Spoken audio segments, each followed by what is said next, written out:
Город Оренбург. Спустя сотни лет древний город, который был заложен в 1735 году, навсегда связан с Казахстаном, его историей. В 20-х годах прошлого века, в эпоху становления Советского Союза, Оренбург считался столицей Казахстана. Этот период датируется 1920-25 годами. С тех пор прошло достаточно времени, почти что век, но все осталось как прежде.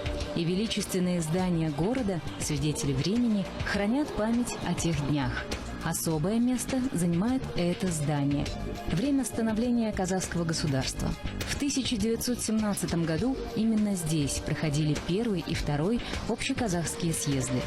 Яркие представители национальной интеллигенции, такие как Ахмет Байтурсынов, Мыржакып Дулатов, Алихан Бөкейханов, создали правительство Алаш-Орда и подняли вопрос о создании национальной автономии.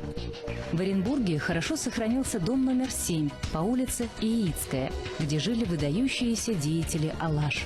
И в настоящее время потомки тех предков живут в этом городе.